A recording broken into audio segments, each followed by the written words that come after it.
Hello everyone, it's Colin Elliott here, and first of all, thank you so much for taking the time to watch this short video. What I want to do today is take you through the transfer process. Now this will be for our current primary 6 children who will be transferring to post-primary school in September 2024. If at the end of this video you find you have any questions or anything that you want to share with me, please feel free to give me a call to school or alternatively send me a message on Class Dojo. As well as the information contained on this PowerPoint presentation, you might find it useful to look at the transfer page on our school's website. It contains information for our current P7 parents, and you might also find it useful as well. Also on the transfer page of our school's website is documentation for our current P7 parents to read. This includes this document, applying for a Year 8 post-primary place for September 2023, key information for parents. This is also worth reading if you are a primary 6 parent. So in this presentation, there are a number of different aspects of transfer that I wish to cover. First of all, I want to look at the background to our current transfer procedure, what we think is going to happen this school year, academic selection, how Brownlee will support your child during the transfer procedure, how you can decide on a post-primary school and how we can help you with that, and then some other points that you might want to consider. So what I want to do is give you a very quick pocket guide to the transfer procedure in Northern Ireland. Well, the old 11 Plus has been in operation since 1947, so we've had academic selection since then, and it's continued right through to this day, although the actual format of the tests obviously have changed in that time. In Lurgan, Portadown and Tandragee, they opted for a new plan called the Dixon Plan in 1969.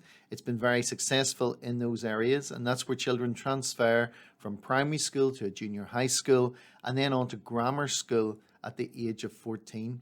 Some of the children from Brownlee who perhaps live on the Moira side of Lisburn have opted for that plan and have attended Lurgan Junior High. Now in October 2006, our political parties came together and they formed the St Andrews Agreement. And part of that agreement was academic selection, and that was embedded in legislation. However, in 2007, Katrina Ryan from Sinn Féin was our education minister. She was very anti-academic selection, and she did away with the mechanism for selecting children, the old transfer test. It was ended in 2009. Well, although Katrina Ryan abolished the old transfer test, she was unable to change legislation for academic selection. Therefore, in 2009, groups like AQE and PPCNI formed their own academic selection tests, which are used by the grammar schools to this day. I would like to take a few moments to discuss the transfer procedure that's going to be in place for your children. The current P7 children are still using the AQE and GL entrance tests. However, from next year, there will be a different entrance test. It'll be one test for everyone, and this will be run by the school's entrance assessment group, or SEAGNI, and I've put their website on this PowerPoint for your information. This will be a test made up of multiple choice questions and also open questions in English and Maths, and I'll talk a little bit more about that later on in this video. Now, prior to Christmas 2023, the Education Authority will publish information on all post-primary schools and their admissions criteria, and you'll be able to find this on the admissions page of the Education Authority's website.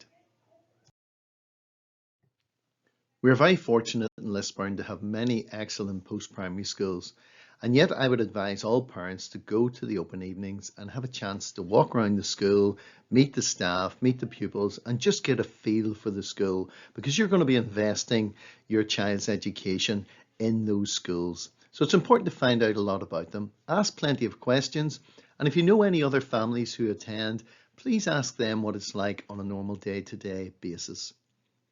Now, the application process will probably run from early February until mid or late February 2024. And then there's a period whenever schools are applying their admissions criteria, and that can take a few months to work through.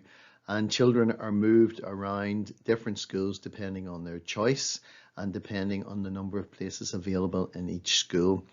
Finally, then, towards the end of May, you will find out where your child has been placed. Now, the exact dates for this process will be published probably around December of 2023. And we, of course, will keep you informed of any information that comes to light. Well, since 2010 up until now, there have been two main entrance tests for grammar school. These have been the AQE test and the GL tests. AQE was mainly used with the controlled schools and the GL test used with the Catholic maintained schools. However, in 2023-2024, there's going to be a new test, and this is going to be run by the school's entrance assessment group. This is going to be two tests taking place about 2 weeks apart in November 2023. It'll be a mixture of multiple choice questions and also more open-ended problem-solving questions. So this new test will be a mixture of what the AQE and the GL tests were. Now, we will be preparing the children as far as we possibly can for the new test. We'll obviously be purchasing resources and practice papers, which hopefully will reflect what the test will look like. This will be the first year of doing it, so we will be feeling our way to a certain extent. However, we have plenty of previous practice papers and similar questions as to what is going to be on this new test.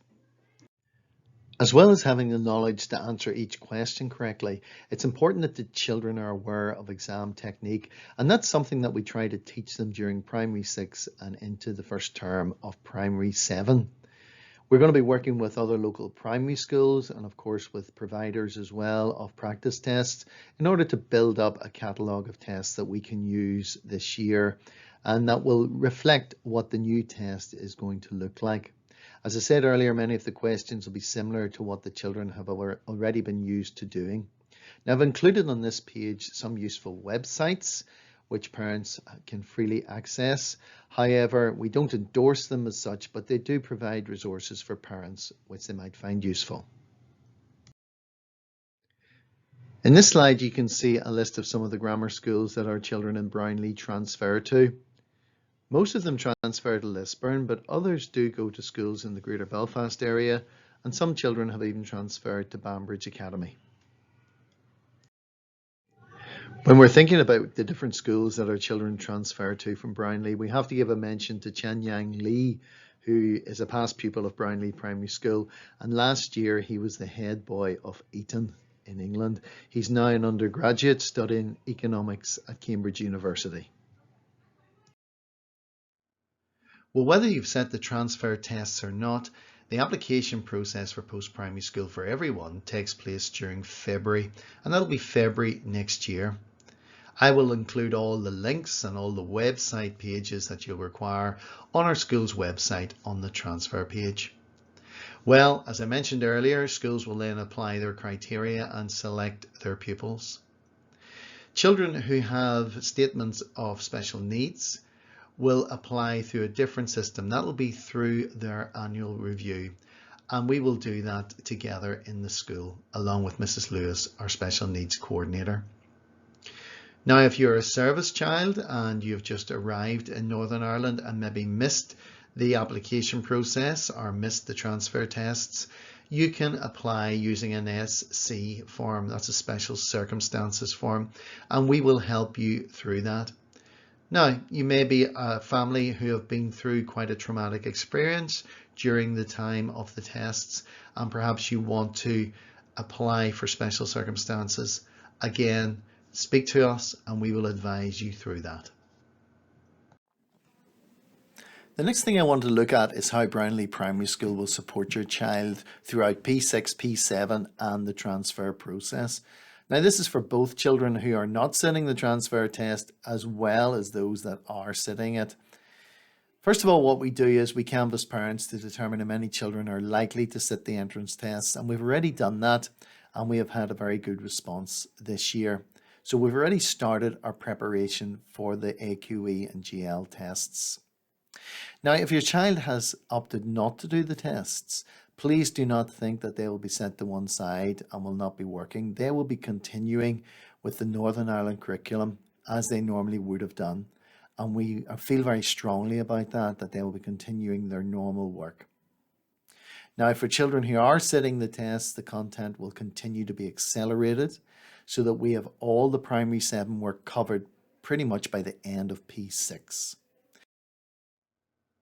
If you've already indicated that you would like your child to sit one of the entrance tests, you may already see that the workload is increasing. They'll be doing more English and maths homeworks. Also during class time, they'll be doing some tests in preparation. There'll be times whenever Mrs. McManus may be working with a group of children specifically in order just to prepare them for the tests that will be coming up. Now, the rest of the children will continue with their normal classwork. Their work will not be impeded in any way. They will continue to follow the P6 curriculum, which is part of the Northern Ireland curriculum. And from time to time, children who are preparing for the tests will join the remainder of the class in order just to maybe reinforce a particular area of English or maths. Now, there'll be additional tests for those children preparing for the grammar school tests, and they will be offered during the holiday periods and certainly during the summer holidays. All post-primary schools will use admissions criteria to select their pupils. Now, for grammar schools, obviously this is academic selection, and that's very much part of their admissions criteria.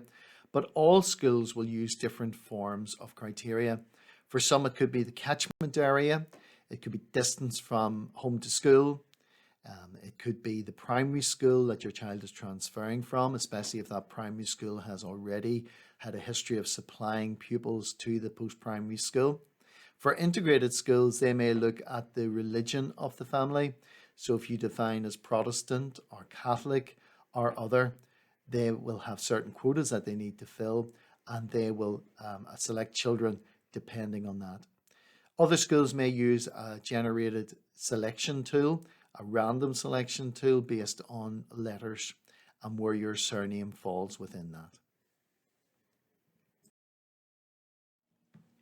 This slide shows a list of non-selective post-primary schools in the Lisburn area where many of our children would transfer to.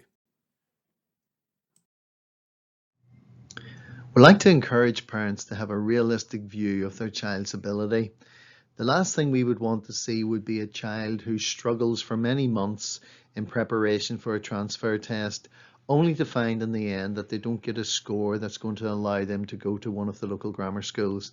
They can feel very disheartened. It can really hinder their confidence as they start post-primary school. So we'd advise you just to have a realistic view, and if at any time you want to speak to me or speak to the class teacher, that would be very well advised.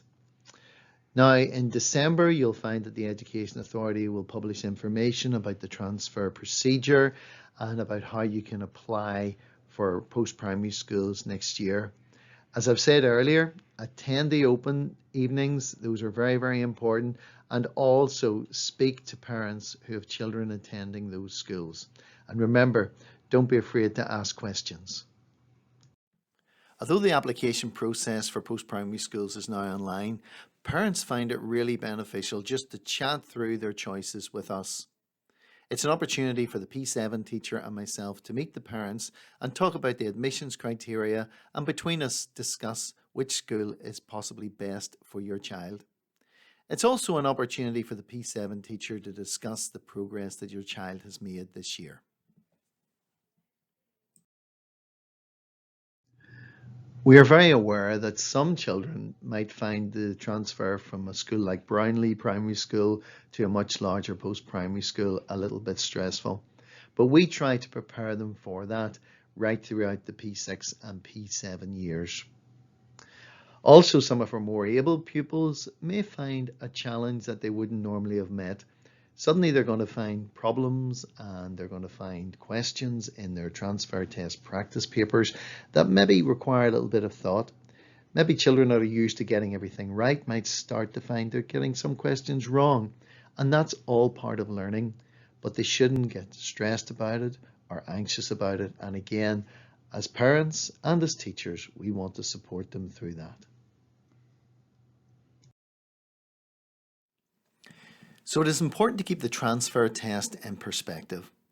The real goal is further down the road when we look at GCSEs and obtaining good GCSE results so that you can have more choice when it comes to AS level or BTEC or A levels and maybe a route towards third level education.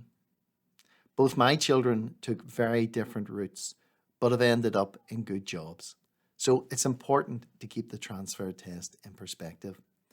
Now, during this time, your child is going to need more reassurance if they're doing the test. And even if they're not, even if they're transferring to post-primary school, and there is that change between going from a small school like ourselves in Brownlee to a much larger school, make sure you do lots of family things, lots of quality activities together. Allow your child to forget about the tests and forget about transferring and just be a child.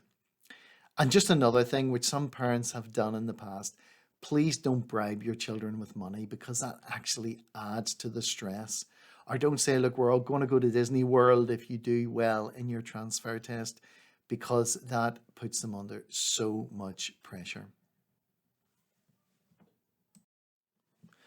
Sometimes parents have asked me about additional transfer tuition outside of school and how beneficial it is. Well, there are a few things I'd like to say. First of all, we pace the children very carefully to ensure that they are ready for the transfer test in November. If they're tutored too much, there's a chance that they will peak perhaps in June, and we've seen that happen to children in the past. And then come November, the children are waning and they're not really ready for the transfer test. They've basically been overworked and they're burned out, and they haven't done as well. So that is something really to consider. Where a tutor can be used is perhaps if there's an area where your child is having difficulty, and you can liaise with the class teacher and find out any specific areas that perhaps you'd like a little bit of reinforcement with. Also find out a little bit about the tutor. Maybe ask other people who have used them, because there are some very good tutors out there, but there are also others who are not so good. So it's important to do your homework, so to speak, and find out a little bit about them before you start to use them. This slide has the unusual title of Where Am I? What do I mean by that? Well, I want you to think about your child's context. Do they know where they live in the world? Do they know where Northern Ireland is in relation to the rest of the world? Do they know where Lisburn is in relation to towns and cities in Northern Ireland and perhaps throughout the United Kingdom? That is very, very important, because if your child is reading a story or a passage or watching something on television about, say, the United States of America, South Africa, India, that they know where they live in relation to those countries. It's also very important that your child has an historical timeline in their mind, that they can place various world events in order and know roughly when they happened. For instance, does your child know that it's been 52 years since men walked on the moon? It's been around 80 years since the Second World War. It's been 3,000 years since the Egyptians built the pyramids. Can they relate to how many people do they know that were still alive or were born during those specific events? Those things are really important. It's easy to become consumed with Netflix and Fortnite, but they don't always provide a proper geographical or historical context. But if your child is going to be reading books and going to be learning new topics in the months and years ahead, it is vital that they are able to put themselves in context and know when things happened and where they happened. Parents are often interested to know about what information relating to their child actually transfers from Brownlee to their child's post-primary school. Well, here are a few examples. First of all, the end of year pupil report. This is the progress report that the P7 teacher will write. It will be sent home to you at the end of June, and a copy will also go to the post-primary school. Secondly, any attendance or behaviour information, especially if there are any concerns in those areas. And finally, the pupil's record of achievement, and this contains any certificates or awards that the child may have achieved both in school and perhaps in clubs or societies or organisations outside of school. Well, I hope you found this PowerPoint video helpful. And if at any stage you require more information or you've got any questions, please do not hesitate to contact either Mrs. McManus or myself. Thank you very much.